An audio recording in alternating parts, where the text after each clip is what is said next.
Riza Aziz, the stepson of ex-PM Datuk Sri Najib Razak, may be called in as a prosecution witness in his stepfather's ongoing 1MDB Tanore trial. According to prosecutor Datuk Sri Gopal Sri Ram, Riza is willing to testify and give evidence for the prosecution.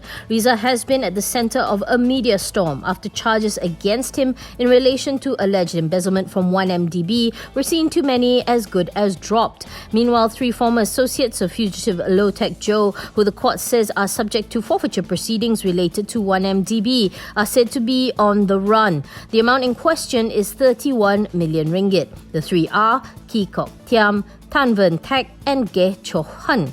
The trio were formerly directors for companies that were said to have been controlled by Low. The prosecution and the government have seized over 16 million of the 31 million from the trio, with the biggest amount from Tan, followed by Ki and Ge.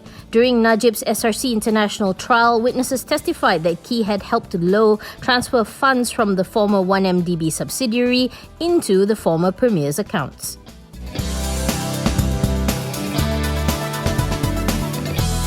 Green Packet has entered into a settlement agreement with MyTV Broadcasting over a 272 million ringgit contract signed back in 2018 for the supply of set-top boxes. The settlement entails a 24.39 million ringgit contract for Green Packet to supply STBs to MyTV, according to a BOS filing.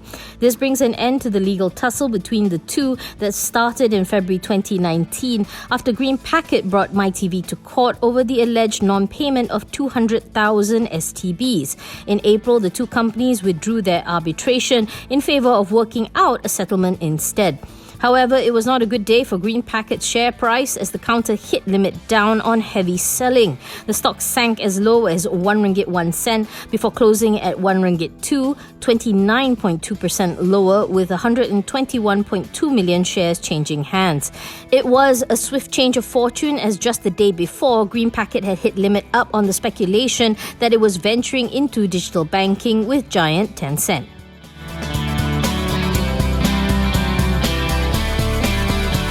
Post Malaysia says that while there had been an increase in parcel volume during the country's movement control order period, the company's other businesses were hit by the COVID-19 pandemic.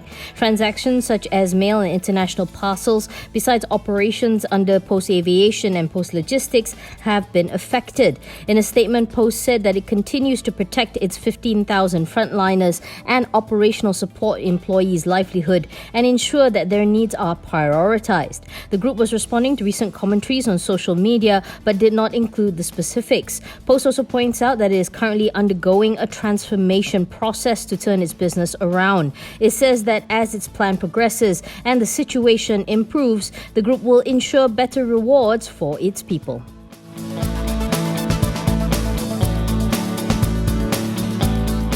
Pharma saw its net profit for the first quarter improve by 14.2% to 22.4 million due to stronger contributions from government hospitals and Indonesia. Top line grew 4.3% to 819.9 million, primarily due to stronger demand from its Indonesia division. According to its Bursa filing, Pharma says while its first quarter was solid, the challenging environment is expected to persist as the COVID-19 pandemic continues. Pharma says that it is conscious of its role as a pharma manufacturer during this critical time, adding that it is dedicated to fulfilling its contract with the Ministry of Health. The group says it will also continue to enhance its manufacturing and operational efficiencies and expand its R&D in order to explore new avenues to grow its business.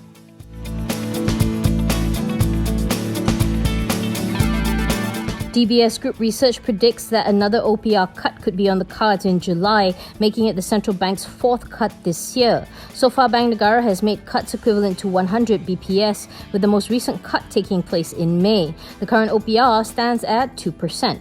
DBS economist Irvin Tia says that while previously it thought that BNM would hold the 2% for the rest of the year, the current inflation dynamics are suggesting otherwise. Inflation dipped 0.2% in March and could linger around 0.6%.